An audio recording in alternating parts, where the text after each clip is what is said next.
तुम्ही बघत आहात जनमत मराठी। माजी मंत्री छगनराव भुजबळ यांच्या त्र्यंबकेश्वर येथील फार्म हाऊसवर आयकर विभागाच्या माध्यमातून धाड टाकली जाणार आहे अशी बतावणी करून चक्क छगनराव भुजबळ यांच्याकडून 1 कोटींची खंडणी मागणाऱ्या उच्च शिक्षित तरुणाला नाशिक शहर पोलिसांनी मोठ्या शिताफीने व उच्च तंत्रज्ञानाचा वापर करून अटक केली असून संबंधित तरुणाची राज्यस्तरीय चौकशी होणार असल्याची देखील माहिती समोर येत आहे।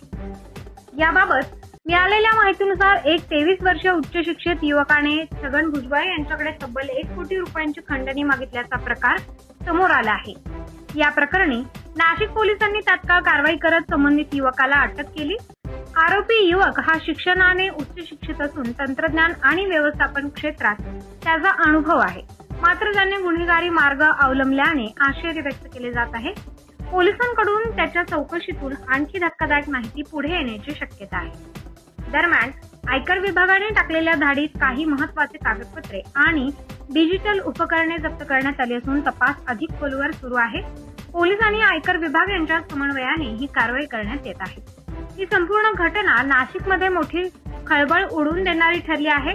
राजकीय स्तरावरही याचे पडसाद उमटण्याची शक्यता असून नागरिकांमध्ये या प्रकरणाबाबत उत्सुकता निर्माण झाली आहे। सोबतच या संदर्भातील अधिक माहिती नाशिक शहर पोलिसांनी पत्रकार परिषदेत दिली आहे। पाहूयात। झालेला एक ग्रॅज्युएट 23 वर्षाचा करंजाळी पेठ तालुका येथील युवक आहे।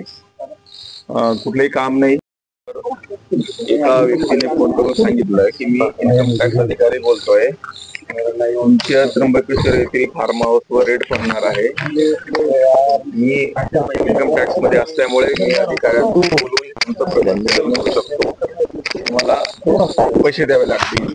असं झाल्यावर त्यांनी नंतर फोन कट केला। आमदार साहेबांनी सरांना सांगून आम्ही त्या पद्धतीने युनिट 1 ची एक टीम तयार केली आणि त्याला पैसे देताना आपण त्याला ट्रॅप करू अशा पद्धतीने आम्ही सापळा रचला। आणि त्या दरम्यान ज्या दिवशी पैसे द्यायचे होते सुरुवातीला त्याने प्रत्येकी 20 लाख असे टोटल 1 कोटी 60 लाख मागितले, परंतु कमी करत करत ते आपण 1 कोटी पर्यंत त्याला आपण तयार केलं। आणि ती अमाऊंट देताना त्याने धरमपूर गुजरात या ठिकाणी बोलावलं। मग त्यावेळेस त्या पैसे घेऊन जाणाऱ्या व्यक्ती बरोबर आपली टीम होती, आपल्या 2-3 टीम मोटरसायकलवर होत्या आणि त्या ठिकाणी त्याला पैसे देण्याच्या वेळेस सापळाद्वारे त्याला अटक केली आणि त्याला ताब्यात घेऊन त्याच्याकडे BSc झालेला एक ग्रॅज्युएट 23 वर्षाचा करंजाळी पेठ तालुका येथील युवक आहे। कुठलंही काम नाही, फक्त मला काहीतरी बनायचं किंवा पैसे कमवायचे या हेतूने त्यांनी हे कृत्य केलेलं आहे। सर, पहिला संपर्क कधी आला? पहिल्यांदा खंडणी कधी मागितली आणि किती दिवस हे सगळं प्रकरण चालू होतं? पहिल्यांदा फोन 23 एप्रिल रोजी आला, त्यानंतर 2 मे रोजी आला, नंतर मग गेल्या 4 दिवसापासून दररोज बोलणं चाललं होतं। स्वतः भुजबळ साहेबांचं त्या आरोपीचं काही फोनवर संभाषण झालं होतं? नाही, तो मोबाईल भुजबळ साहेबांनी त्यांच्या एका PA कडे डायव्हर्ट केलेला होता। संतोष गायकवाड हे रेग्युलर त्या आरोपीशी संपर्कात होते। आणि काय त्याचं म्हणजे त्र्यंबकेश्वरला कुठल्या ठिकाणी तो छापा मारायचा असं त्यांनी बनाव केलेला होता, नेमकं काय असं नक्कीच ठिकाण नाही सांगितलं, तर त्र्यंबकेश्वर येथील सांगितलं। त्र्यंबकेश्वर जवळ तुमचं फार्म हाऊस आहे, त्या ठिकाणी रेड पडणार आहे सांगितलं। सर, एकटाच आरोपी आहे की काही अजूनही त्यामध्ये दुसरं कोणी आरोपी नाहीये। हा आरोपी प्रत्येक वेळेस वेगवेगळ्या फोनवरून फोन करत होता, तो स्वतःचा फोन वापरत नव्हता। हॉटेलवर, ट्रक ड्रायव्हर अशा लोकांचे फोनवरून त्याने संपर्क केलेला होता, म्हणून आपल्याला थोडा वेळ लागला।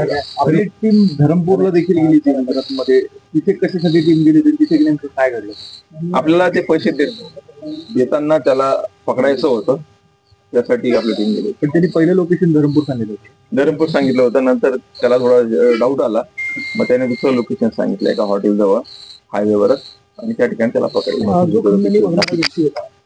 आणि भुजबळ साहेबांचं देखील बोलणं झालं होतं फोनवर, त्यांच्याशी देखील त्यांनी संवाद साधला होता असंही कळतंय। त्याबाबत काही नाही, आरोपीचं भुजबळ साहेबांबरोबर बोलणं झालेलं नाहीये, कारण फोन तो नंबर त्यांनी त्यांच्या एका PA कडे डायव्हर्ट केल्यामुळे साहेबांचं त्यांच्याशी बोलणं झालेलं नाही। जो आरोपी आहे त्यांनी आधी पण असे काही कृत्य केले होते ना, असे काही? नाही, आरोपीवर कुठल्याही प्रकारचा गुन्हा नाहीये आणि कुठलं यापूर्वी त्याने काय केलं आहे ते आता तपासाचा भाग पुढे तपासात निष्पन्न होईल. तर याआधी देखील भुजबळांना अशीच खंडणीसाठी एकदा धमकीचे वगैरे फोन दिले होते. ते आणि याचं नाशिक शहर नाही, ते अजून तर तसं काही निष्पन्न झालेलं नाही. जबाबदारी न्याय हक्काची.